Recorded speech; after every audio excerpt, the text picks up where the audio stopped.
Pada 11 Oktober 2013, François Michaud ditemukan tewas di manornya di Belgia. 1 peluru di kepala dan tidak ada tanda-tanda perlawanan.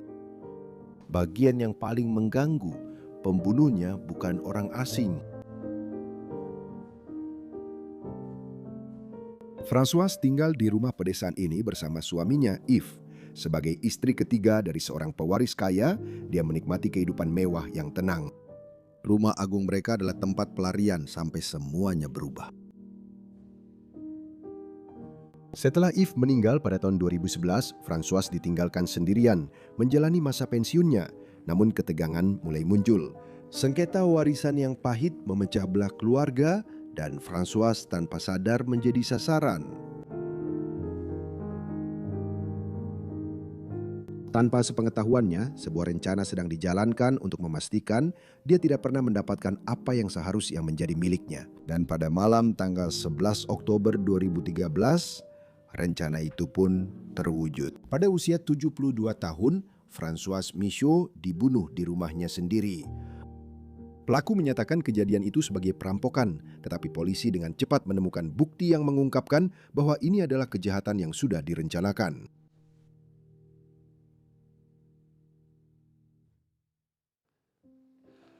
Untuk pertama kalinya setelah sekian lama, saya kembali menjelajah di negara asal saya, Belgia, dan saya menemukan tempat yang sangat menarik yang letaknya tidak jauh dari sini. Pemilik tempat ini dibunuh oleh salah satu ahli warisnya, dan rumah ini terasa agak menyeramkan, serta memiliki suasana yang aneh. Tapi kita akan memeriksanya sekarang juga, dan kita akan melihat seperti apa sebenarnya tempat ini. Kita akan melihat apa yang ada di properti ini. Oke, ayo, mari kita periksa. Masih sangat dingin di sini pagi-pagi di Belgia. Tempatnya tepat di sebelah semacam taman alam di sini. Saya tidak melihat siapa-siapa.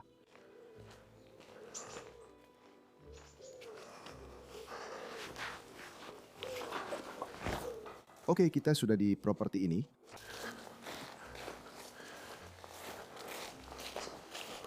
Bahkan ada rumah lain di samping sini. Tapi Saya tidak tahu ini apa. Sama sekali tidak tahu. Tapi rumah yang akan kita datangi ada di sini, di tikungan. Ini sudah menjadi rumah kosong sejak 2011 dan sekarang sudah benar-benar dipenuhi tanaman liar. Lihat itu. Kamu bisa lihat bahwa tidak ada siapa-siapa yang pernah datang ke sini lagi.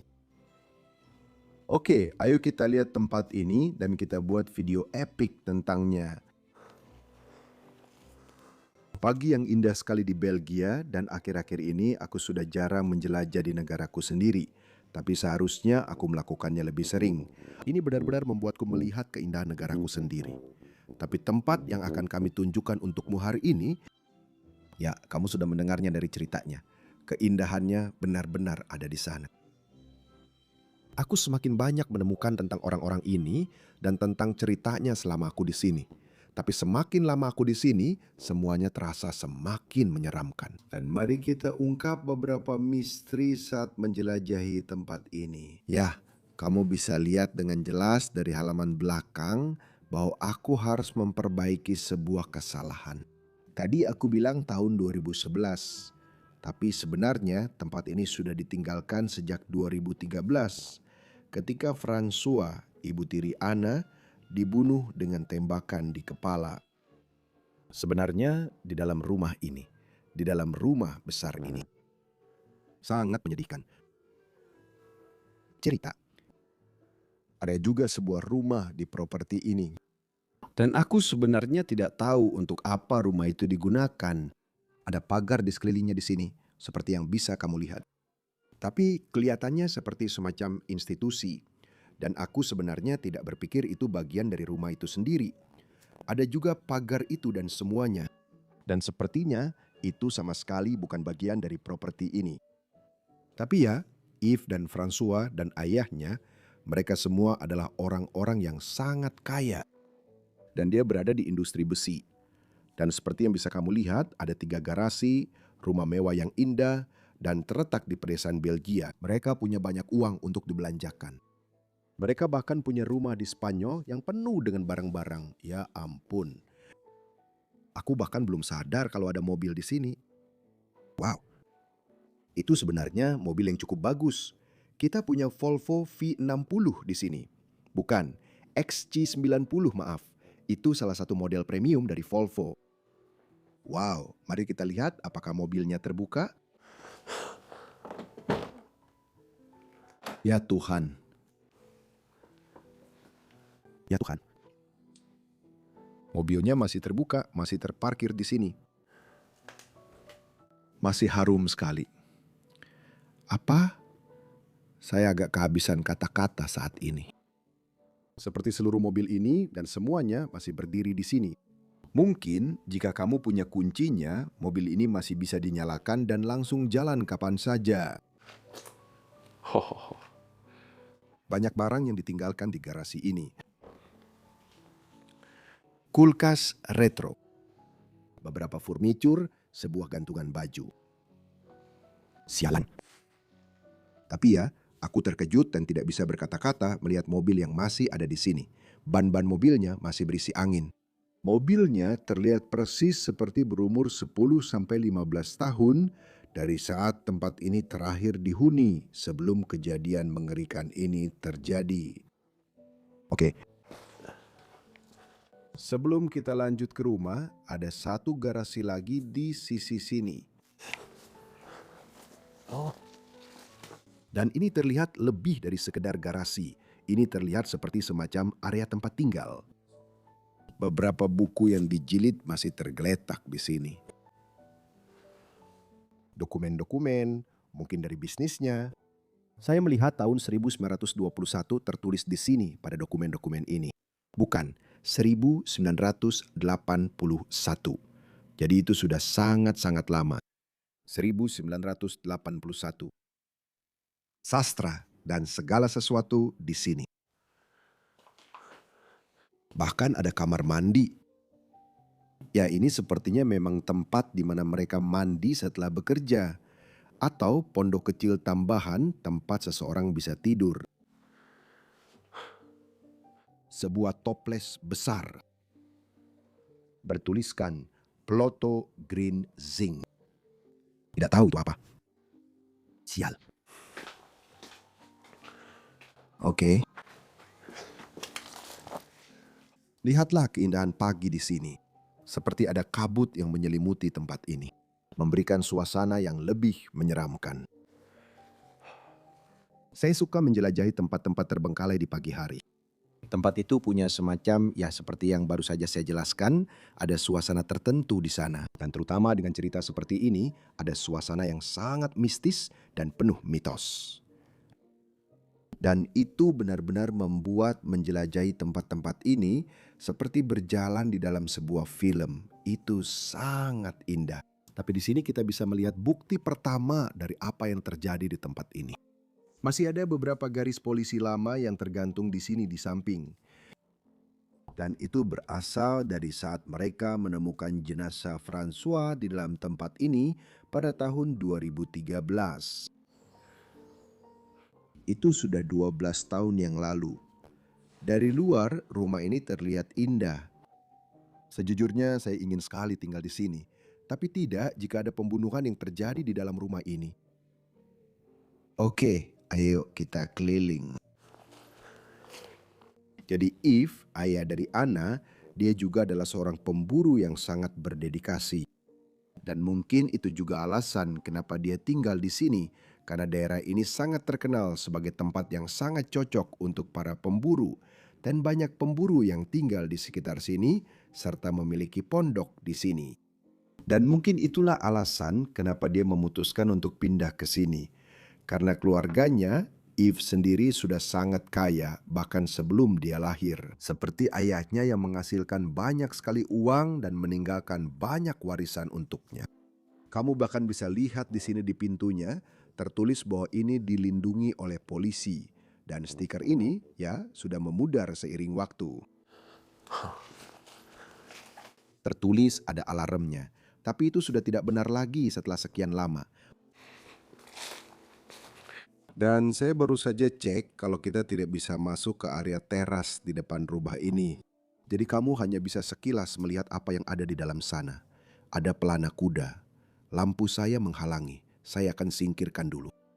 Pelana kuda, lemari, kertas-kertas, dan beberapa barang acak yang tergeletak di area teras itu.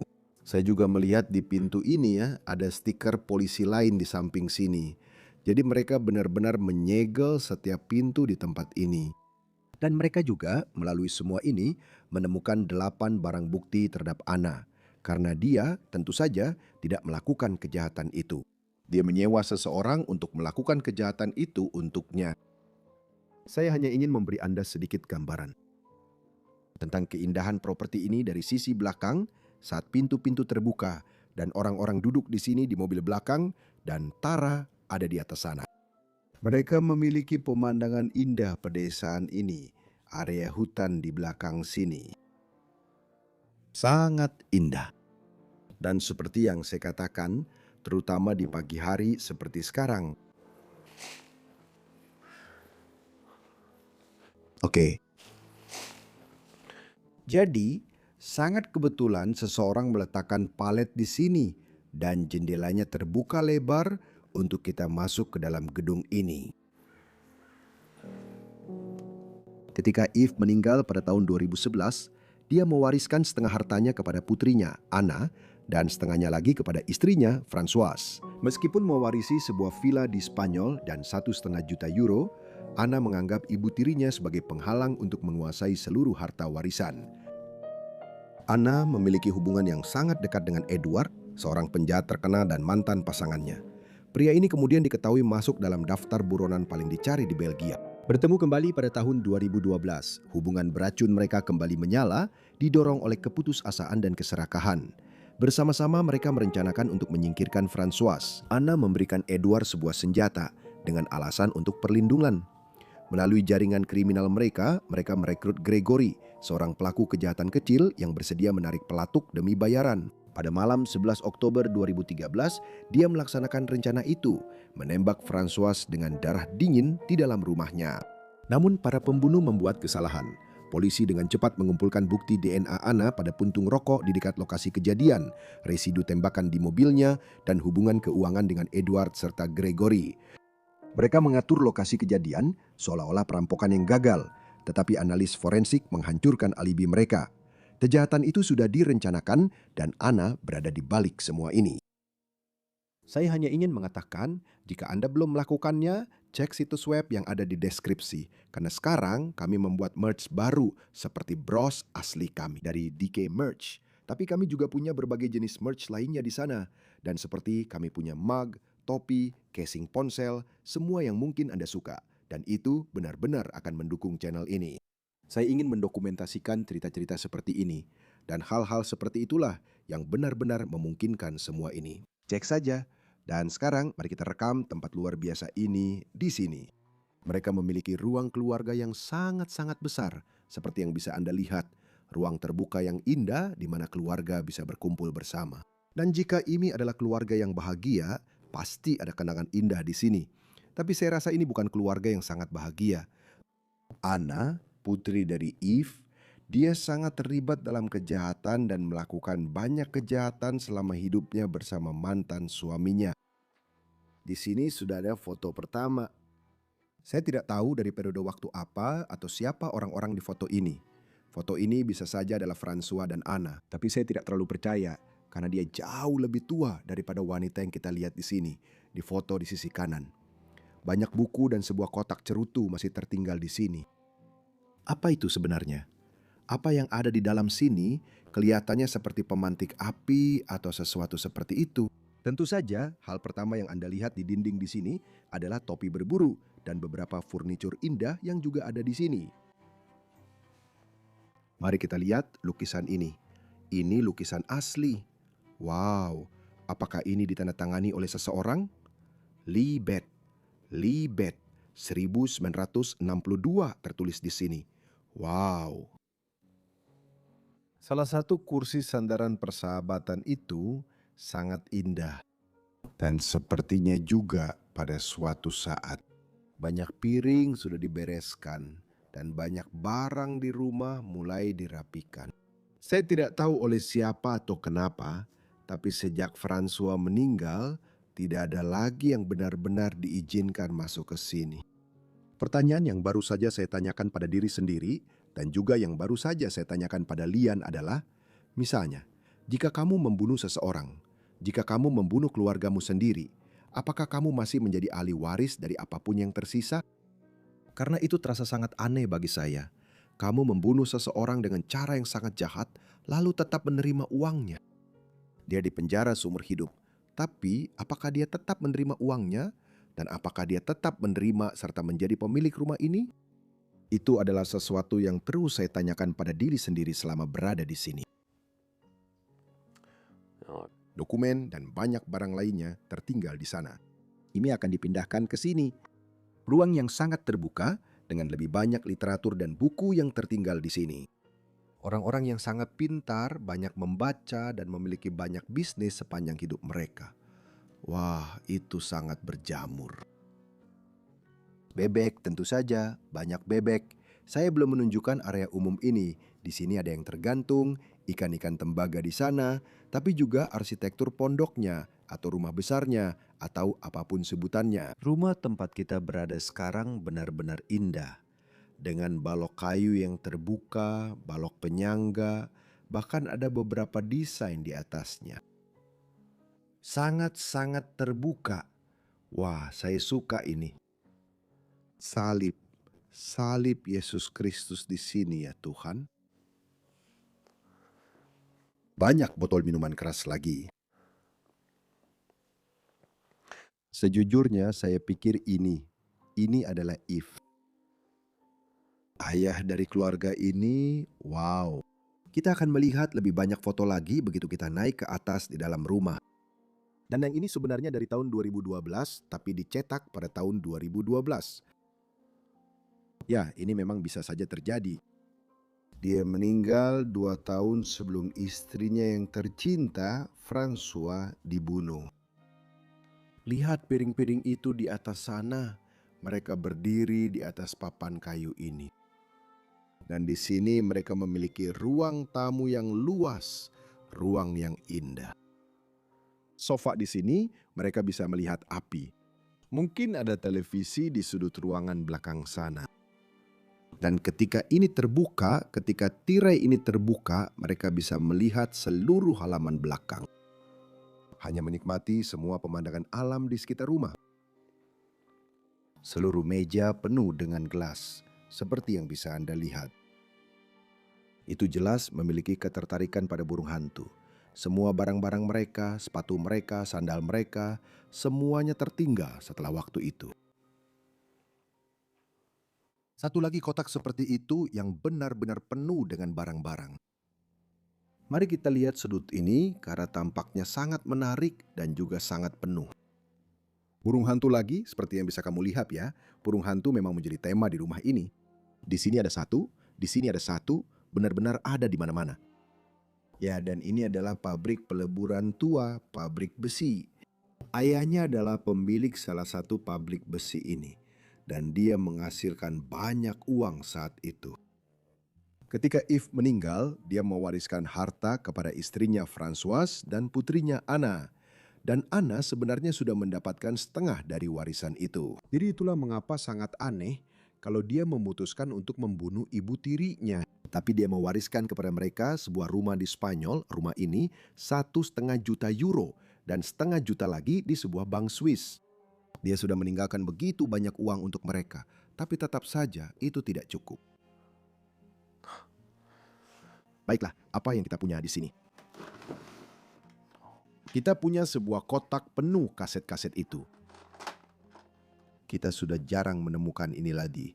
Nat King Cole, The Very Best Of. Indah sekali, dan ini adalah kartu bir besar begitu kami menyebutnya. Dan ini salah satu merek bir Belgia favorit saya. Crystal, bir yang sangat enak. Jika kamu ingin mencobanya, jika kamu pernah datang ke Belgia, pastikan untuk mencobanya. Lemari minuman keras kecil lainnya, meskipun sebenarnya tidak kecil. Mereka benar-benar menyukai minuman keras mereka, seperti yang bisa kamu lihat di sini. Wow, aku benar-benar melewatkan lampu ini. Keadilan ditegakkan dengan cepat dan para penyelidik berhasil mengungkap skema pembunuhan bayaran yang mengarah pada penangkapan Anna dan Edward. Di bawah tekanan, Gregory mengaku dan merinci bagaimana Anna mengatur rencana itu di pengadilan. Bukti-buktinya tidak terbantahkan. Meskipun ia membantah, Anna dinyatakan bersalah karena memerintahkan pembunuhan tersebut. Pada tahun 2015, ia dijatuhi hukuman 25 tahun penjara. Sementara Edward menerima hukuman 30 tahun dengan kasus yang melekat. Satu kebenaran tetap ada. Hidup François Michaud direnggut karena kekayaan, pengkhianatan, dan keinginan kejam akan kekuasaan.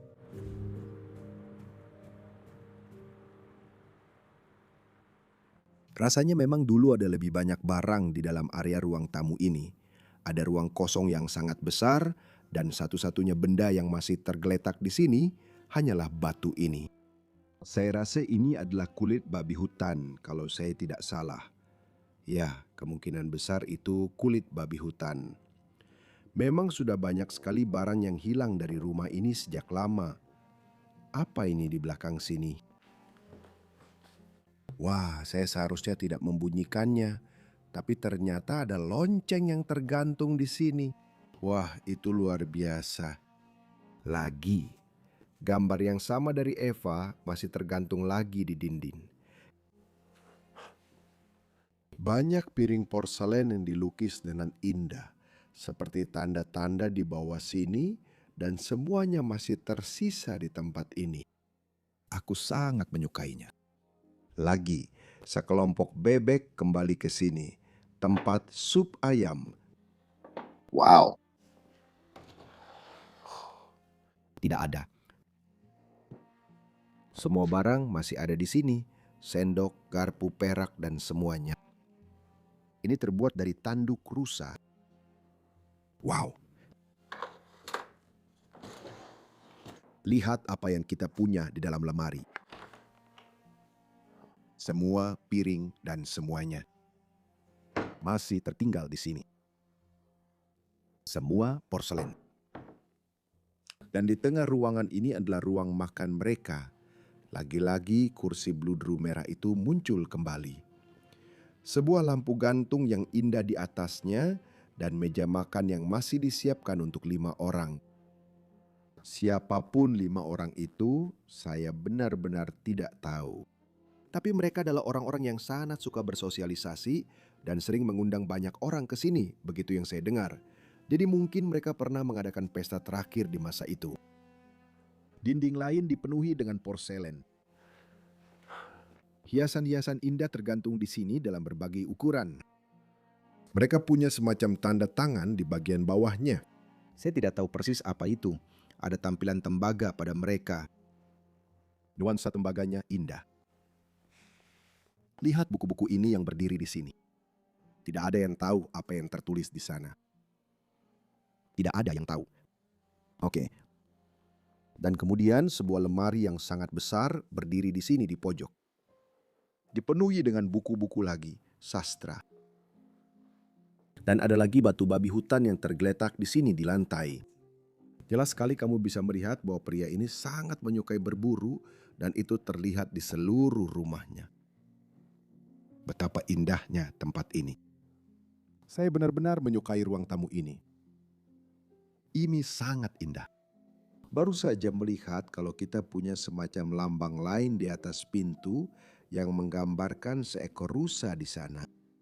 Dan dari sini kita juga harus langsung menuju ke ruangan berikutnya yang menurut saya adalah lorong rumah ini. Wow. Dan saya melihat ada juga sebuah ruangan di belakang saya di sini. Wah, lihat wastafel itu. Wow, itu wastafel yang indah. Dibuat dengan sangat indah. Dan toiletnya juga dengan gaya yang sama. Wow, itu luar biasa. Tempat ini benar-benar punya gaya. Dan ada lagi topi berburu tergeletak di sini, di atas toilet. Di lorong lagi-lagi terlihat seperti mereka sempat memindahkan barang-barang dan menaruh sebagian di luar rumah. Satu hal yang saya perhatikan di sudut mata saya adalah patung ini yang bertuliskan Santo Yves di sana. Jadi itu nama pria itu. Tapi tentu saja itu seorang santo. Wow. Dan juga hal khas yang biasanya kamu temukan di tempat-tempat terbengkalai. Dan kemungkinan besar masih banyak orang yang punya ini di dalam rumah mereka, yaitu pojok telepon.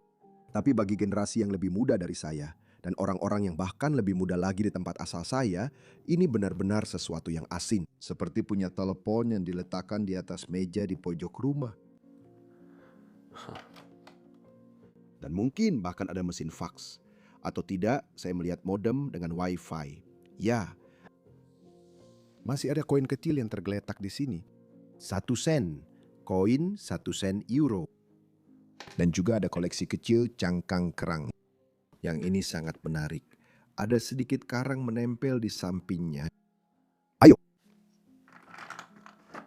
letakkan semuanya kembali dengan rapi. Ya, seperti yang saya bilang, banyak barang yang terletak di sudut sini. Mari kita lihat ke dalam lemari juga. Di sini dia menyimpan. Dia dan seorang wanita menyimpan jaket mereka saat hendak keluar rumah. Beberapa kamera yang kusut, Reno Panorama. Banyak barang masih tertinggal di sini. Di sini juga ada mesin jahit. Dan ini adalah pintu masuk depan ke rumah. Bahkan ada lambang di atas sana. Saya tidak tahu apakah keluarga ini, kemungkinan besar mereka bukan bangsawan, tapi mereka berasal dari keluarga yang sangat kaya. Jadi mereka pasti punya banyak pengaruh di banyak tempat. Sedikit kerusakan di dinding sini. Rumahnya memang agak runtuh sedikit, tapi maksud saya kondisinya masih luar biasa untuk rumah yang sudah ditinggalkan selama 10 tahun. Dari sini kita bisa masuk ke dapur. Saya pertama-tama ingin melihat ke dalam lemari ini yang sangat-sangat aneh. Karena saya baru saja melihat ke dalamnya. Dan ternyata ada semacam tangga di dalam sini. Dan ini membuat saya percaya bahwa rumah ini pasti pernah direnovasi pada suatu waktu. Dan bahwa tangga ini dulu pasti menuju ke suatu tempat. Kalau tidak, saya akan merasa ini sangat aneh. Tapi sekarang saya hanya menyimpan semua perlengkapan kebersihan mereka di sini seperti yang bisa Anda lihat. Dan kemudian dari sini kita langsung masuk ke dapur. Sebuah dapur yang sangat indah, benar-benar cantik dengan ukiran kayu di dinding dan barang-barang yang tersebar di mana-mana. Bekas-bekas cantik, noda teh, dan segala macamnya. Lemari masih penuh dengan gelas, rempah-rempah, dan kopi. Persis seperti seharusnya di dapur. Ornamen di mana-mana. Lihat rak bumbu yang ada di dinding ini. Wah, bisa diputar. Dan kamu benar-benar bisa mengambil salah satu dari ini yang menempel dengan magnet. Dan tinggal ditempelkan saja. Ya Tuhan. Oke, itu sudah tidak berfungsi lagi karena sudah benar-benar berkarat. Saya akan letakkan saja di samping sini. Tapi kamu mengerti maksudnya. Mereka hanya diputar dan menempel dengan magnet. Sebuah lemari pajangan dengan barang-barang paling berharga kami di dalamnya. Lihat itu.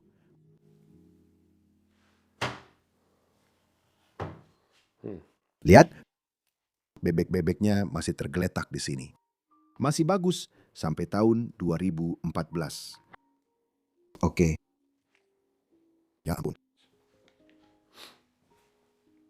Sebuah meja kecil. Beberapa barang masih ada di atasnya. Apa yang kita punya di sini? Wow. Ini sebenarnya adalah ruang bawah tanah. Ya Tuhan. Ya Tuhan, ini benar-benar tergenang air sepenuhnya. Apakah ada sesuatu yang bisa kita lihat di sini? Tidak, kita tidak bisa. Baunya tidak enak di dalam sana. Satu hal yang saya lihat di sini di dapur adalah ada juga tempat tidur anjing di sini. Jadi mereka jelas juga punya anjing yang tinggal di tempat ini. Tapi sekarang kita akan melihat bagian rumah yang sangat menarik. Ayo kita lihat ke atas, ke lantai atas yang indah dari rumah ini. Saya melihat ada lorong yang sangat panjang di sini. Wah, Itu terlihat agak unik. Banyak cahaya bisa masuk melalui semua jendela di samping ini. Banyak simetri juga. Di sini kita punya topi berburu lain yang tergantung di dinding. Tapi tangga pertama kita yang mengarah ke bagian pertama dari ini. Lantai atas dari kamar-kamar ini, ya. Langsung masuk ke sebuah kamar tidur. Kamu bisa melihat jaket bulu ini tergantung di sini di dinding. Yang sudah pasti 100% milik François, istri Yves. Ya, wow. Ada beberapa jahitan emas di sana. Lemari kayu di sini di samping. Tidak ada lagi pakaian miliknya yang tersisa di sana. Kami masih punya ini, tempat bertengger dari kulit ini. Saya tidak tahu terbuat dari kulit apa ini, tapi tempat bertengger dari kulit dan satu lagi tempat bertengger dari kulit. Maksud saya, ini tas, bukan tempat bertengger. Aku punya banyak kartu pos yang tergantung di sini. Tas lain. Begitu banyak tas. Wow. Apakah ini Yves dan François? Saat mereka masih muda. Foto yang sangat klasik. Dan di sini kita masih melihat ranjangnya yang masih rapi. Sejak saat dia meninggal dunia. Lampu gantung. Lampu gantung kristal masih tergantung di atasnya. Tempat tidur yang indah. Masih di bawahnya. Meja nakas. Semuanya masih di atas. Aku rasa ini semacam kotak kosmetik atau kotak rias. Ditinggalkan di sini. Sedikit jamur di sini, di dinding. Ada juga bagian yang runtuh di lorong bawah. Jadi mungkin ada kebocoran kecil di atap yang membuat bagian ini mulai bocor. Apa yang ada di sisi ini? Ada sepatu bot ini.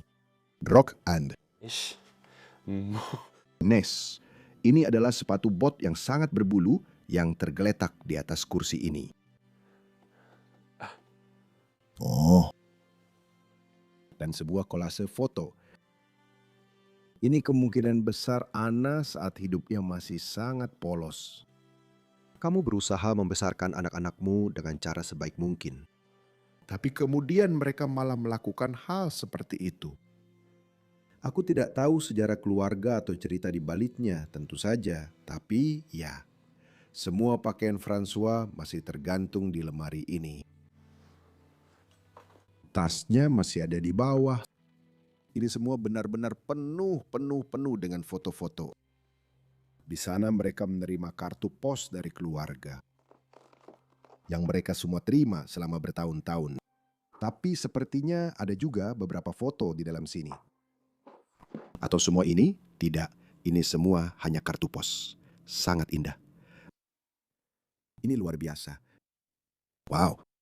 Sekarang semua setelah huruf ditulis di belakang untuk melihat keluarga. Mari kita lihat apa yang kita punya di sini.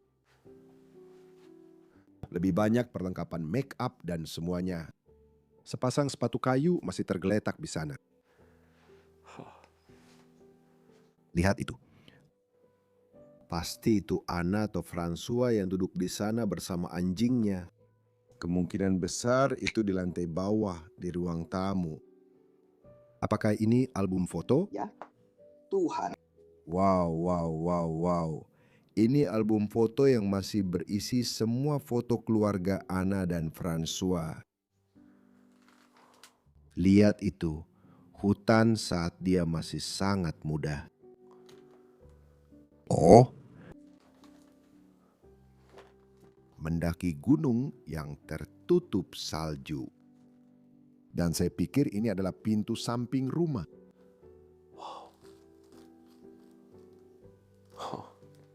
Begitu banyak kenangan tentang orang-orang ini yang masih tersisa di tempat ini. Sejujurnya, saya yakin bahwa dia mungkin tidak bisa mewarisi rumah ini setelah semua yang terjadi Dan sampai hari ini dia masih di penjara. Lihat itu. Dia pergi ke hutan. Itu terlihat seperti Yves dalam masa mudanya dan François di masa mudanya. Wow. Itu album foto yang luar biasa. Itu seperti harta karun penuh kenangan di sana. Ini semacam ruang rias, tempat di mana mereka bisa berdandan. Saya belum menceritakan itu, tapi di sini masih ada beberapa pakaian Yves sendiri yang masih tergeletak di lemari.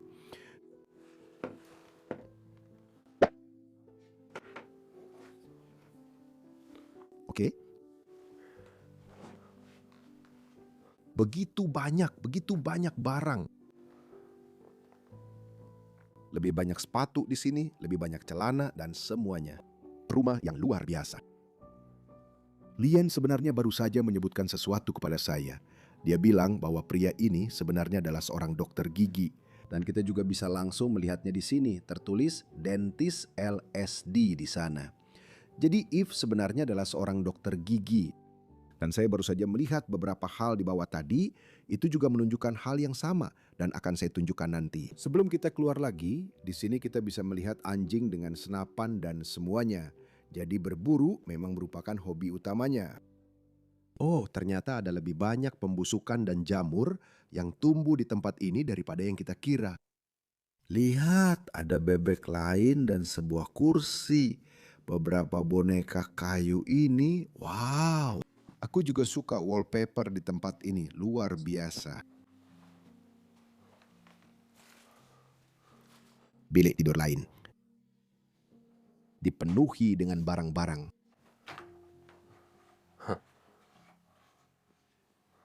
Ini adalah adegan kelahiran dengan seekor penguin di dalamnya. Oke, kamu menemukan hal-hal paling aneh di rumah orang, seperti rumah-rumah itu. Mereka penuh dengan kehidupan dan kreativitas. Dan kamu selalu menemukan sesuatu yang membuatmu berpikir, oke, aku tidak pernah menyangka akan menemukan sesuatu seperti ini. Semua pakaian masih ada di sini. Lemari lain penuh sesak dengan buku-buku dan juga sedikit terumbu karang. Ini sangat menarik. Mereka juga pasti banyak bepergian keliling dunia, mengenal banyak negara dan budaya, seperti yang bisa kamu lihat. Dan saya percaya bahwa sebelum Hawa meninggal, ini pasti adalah kamar tidur utama mereka yang menghadap ke halaman belakang. Pasti sangat indah. Beberapa kursi antik berdiri di sini, tapi sekali lagi ada lebih banyak tas kulit di atasnya. François jelas penggemar barang-barang mewah. Ada satu lagi gambar indah berdiri di sini. Ini sudah pasti adalah foto François. Sudah pasti. Dan ini pasti adalah foto Yves. Bahkan dompet pun masih tergeletak di sini. Lihat apakah ada sesuatu yang menarik di dalam sini. Tidak, ini hanya untuk menulis beberapa hal di atasnya. Lebih banyak burung hantu di mana-mana. Lihat ini. Kita punya setumpuk foto di sini dari François, dari makan malam keluarga, ini lagi François kembali, dan ini acara keluarga lainnya, kumpul keluarga. Dan itu pasti di dalam rumah, entah di mana, pada suatu waktu. Sebuah lemari yang benar-benar penuh dengan pakaian lagi. Serius. Kalau saya mulai menghitung burung hantu di dalam rumah, sekarang jumlahnya pasti sudah 100. 1, 2, 3, 4, 5, 6. Mereka ada di mana-mana. Oh, Ini adalah beberapa gambar yang sangat indah. wow. Foto-foto ini luar biasa. Sebuah acara sedang berlangsung. Berkuda. Foto indah Yves dan Francois bersama.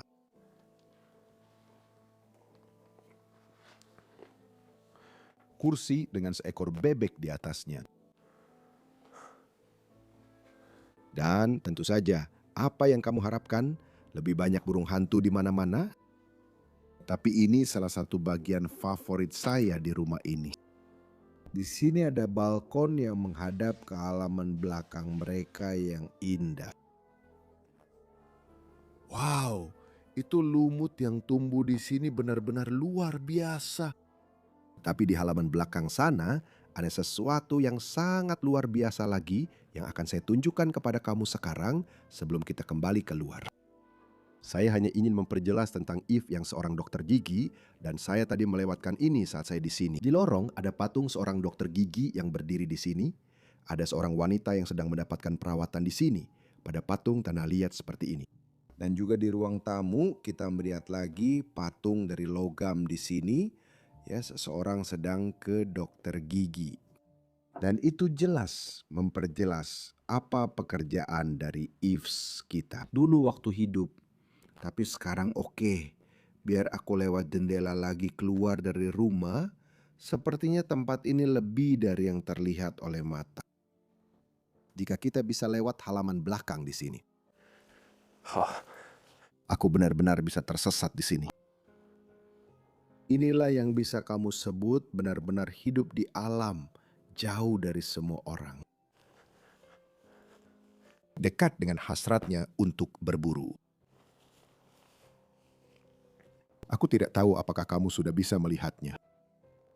Tapi ada sebuah pondok berburu kecil di sini, di halaman belakang. Dan itu mungkin tempat peristirahatan Yves saat dia sedang berburu. Atau aku juga tidak tahu kenapa. Sebenarnya, tepatnya ini ada di belakang sini. Ada rumah ini di sini, rumah kayu ini di halaman belakang. Ini pasti tempat dia datang saat sedang berburu. Pintunya sudah benar-benar rusak seiring waktu. Dan bahkan masih ada tempat tidur dan semuanya di dalam sini. Perapian besar di sisi ini, cerobong asap dan semuanya, masih ada beberapa balok kayu di sana. Banyak kulit sapi. Dan di sini kamu bahkan bisa melihat gambar seorang wanita atau seorang pria muda dan seekor sapi.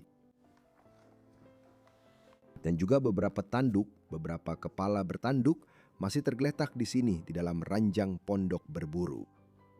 Ada banyak lagi di sisi ini.